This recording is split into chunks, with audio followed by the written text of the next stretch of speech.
Okay, so Karen had a question about mark training and contacts. So she was saying, is it only, how does mark training apply to running contacts versus 2 on, 2 off?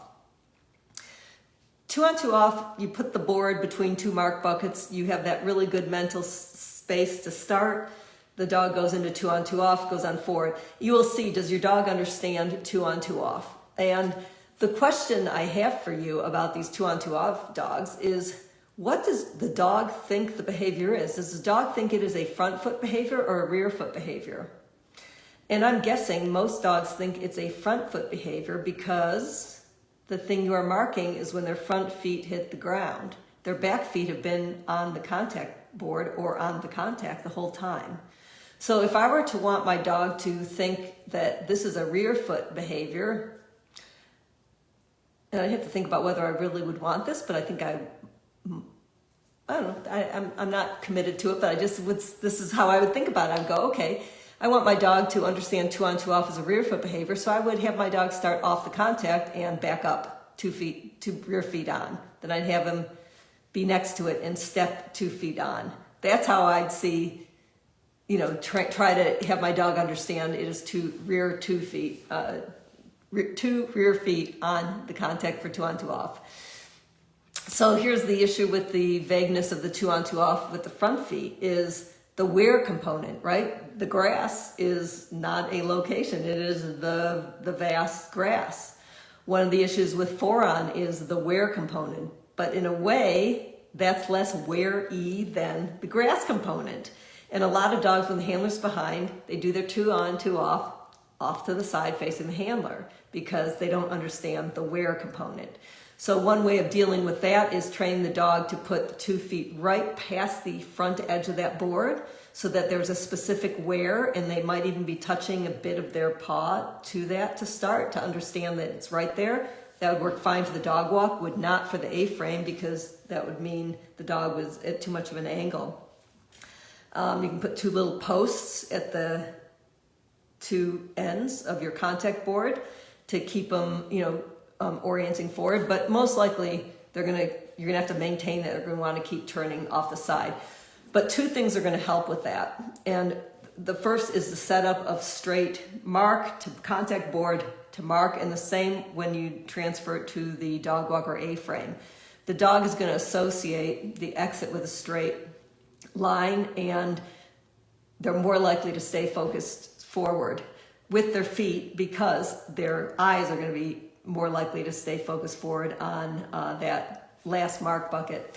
So focus forward is a really important part of contact training if you want independence. And I think I posted a couple of videos here. If not, I have them and I can give a link if anybody wants to see the early how I train the beginning stage of forward focus, which is so useful to train a dog to have a cue that means, look at the thing that I've just shown you to look at. And that can even be the release cue for the dog from the 2 on, 2 off, that you've trained that forward focus, and as soon as they glance away from you, you release them. So they're learning to not look at you. But moving on to the running contacts, mark training is fantastic for training running contacts. This is what the mat work is all about. That mat work is running contacts. And by starting on a mark in a good mental state, right? Dog is settled, thinking, and I can see when Dakota is staring ahead, I know he is ready to release, to run over that mat, target it with his rear feet, and go on to the next mark. I can see it, and how much harder it is when I've led out to a position where he's looking at me. He's less likely to target that mat well when he's looking at me. So that is a good sign about the importance of a dog having good forward focus.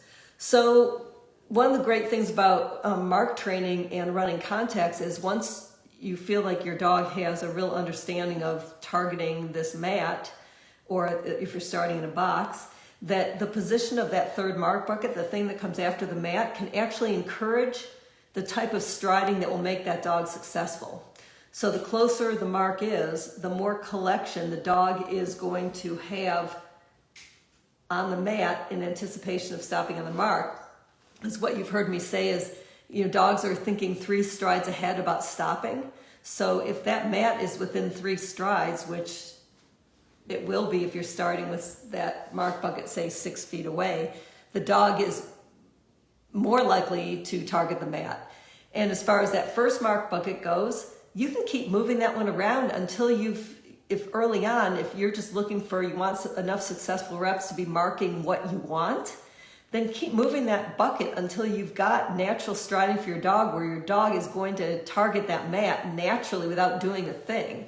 And then you can start moving that mark around to start, teaching them, that, oh, I need to adjust my stride now. So again, you're going to move quickly from stage to stage. You're going to ping pong back and forth between easy and harder striding. But the marks give you this real life place to start and end that will influence how your dog does the targeting. And in some of the mat targeting videos, you've seen me working around a tree.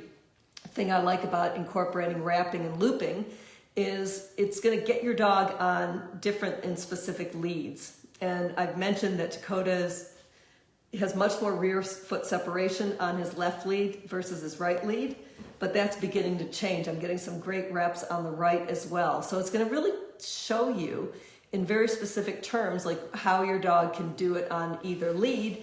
And if he's got a weaker lead, you can keep that in mind way down the road when you go at a trial and you really want to make sure you got that cue. You might run on the left to keep your dog on the left lead, just to make sure if you can indeed do that on the course. So, but that's way down the road. So, and it really is infinite what you can do with 2 mark buckets and a mat. And then you can test it, right? You can have just the mat 25 feet ahead of you, send the dog to the target word, throw a ball over your dog's head so he doesn't see it till he's targeted, mark the behavior if he gets it. Dog races for the ball. I did that just yesterday, and I was shocked at how Dakota was able to run full speed and target that mat, which means he was adjusting his striding.